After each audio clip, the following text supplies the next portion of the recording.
একদিনের বিশ্বকাপে নয়, টি-20 বিশ্বকাপেও নয়, চ্যাম্পিয়ন্স ট্রফিতেই দেখা যায় এই দৃশ্য।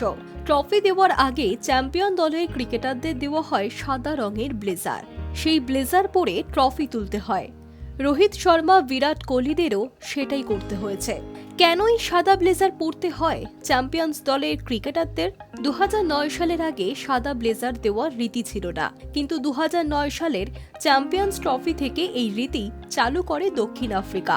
এই ব্লেজার সাফল্যের প্রতীক। বিশ্বের সেরা একদিনের দলের সম্মানে দেওয়া হয় এই ব্লেজার। সেই কারণেই চ্যাম্পিয়ন্স দল সাদা ব্লেজার পরে উল্লাস করে। 2013 সালে মহেন্দ্র সিং ধোনিরা চ্যাম্পিয়ন হওয়ার পর ব্লেজার পরেছিলেন। সেই ব্লেজার পরেই নেচেছিলেন বিরাট কোহলি। এবার সেই ব্লেজার পরেই নাচলেন শ্রেয়স আয়ার, অর্শদীপ সিংহেরা। মাঝে 2017 সালে পাকিস্তানের ক্রিকেটাররাও চ্যাম্পিয়ন্স ট্রফি জিতে ব্লেজার পরেছিলেন। সাধারণত টেস্ট ক্রিকেটে কোনো সিরিজের আগে দু দলের অধিনায়ক ব্লেজার পরে টস করতে নামেন, তারপর অবশ্য জার্সি পরেই থাকেন তারা। টি-20 ক্রিকেটে কোথাও এই রীতি নেই, কিন্তু 2009 সাল থেকে চ্যাম্পিয়ন্স ট্রফির ক্ষেত্রে এই নিয়ম মানা হচ্ছে। সেই ছবি ধরা পড়ল দুবাইয়ে। অপরাজিত থেকে এবার চ্যাম্পিয়ন্স ট্রফি জিতল ভারত। ফাইনালে নিউজিল্যান্ডকে 4 উইকেটে হারালেন রোহিতরা। এর আগে 2002 সালে যুগ্ম বিজয়ী ছিল সৌরভ গঙ্গোপাধ্যায়ের ভারত।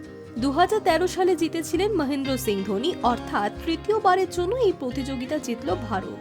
টি-20 বিশ্বকাপ জেতার 9 মাসের মধ্যে আরও একটি আইসিসি প্রতিযোগিতা জিতলেন অধিনায়ক রোহিত। High news network.